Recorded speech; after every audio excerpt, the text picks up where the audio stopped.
هسې هو قبایلي سیمې د هر قسمه مشکلاتو سره مخ دي، خو خنداني دشمنیو د لاسه د دوی مشکلات نور هم سوا شوي دي. خو بیا هم د وخت سره سره د قبایلو سوچونو کې یو مثبت بدلون روان دی.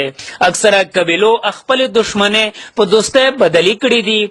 همدغه شان سنټرل کروم حاجي عبدالله خان او حاجي فضل غفور خاندان ترمنځ هم د 1800 کالو نه دشمني روانه وه، چې پکې د دواړو قبیلو لسونه زیات کسان په حق رسیدلي او ګڼ شمېر ژوبل شوي هم دي.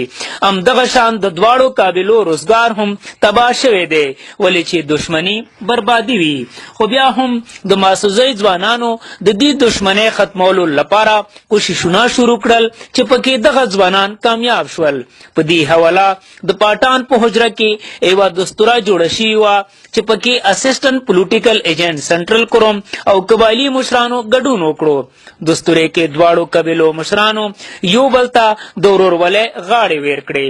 حاجي عبدالله او حاجي فضل غفور خبر نیوز سره څه داسې وویل. د فیصله ډېره مشکله وه، خو زه عبدالله حاجي صاحب ډېره شکریه ادا کوم په دې باندې چې مو ورته د فیصله وکړه. بیا د قوم والاونه مو ډېر شکردور یو، بعد دا زموږ فیصله په دې ځای باندې وشوه، مړي زموږ ختم شول وروسته او زموږ دې ورزي شوه. چې د کوم حالات په مو تېر شولو یو خدای ته پاته دی.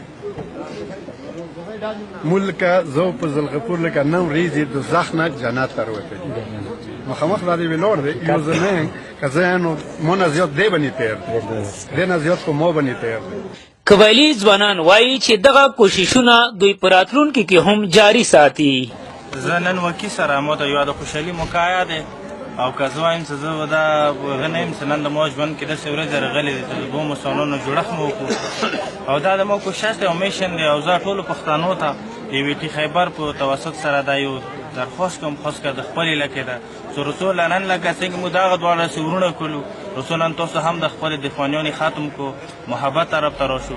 اسسټنټ پولیټیکل ایجنټ وایي چې حکومت به دا قسمه کارونو کې قبایلو سره پوره مرستې کوي.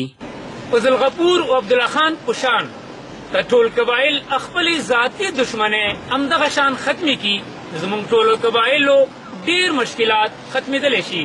کیمرمین محمد سره رشید خان، خیبر نیوز، پارچنار، کروم ایجنسی.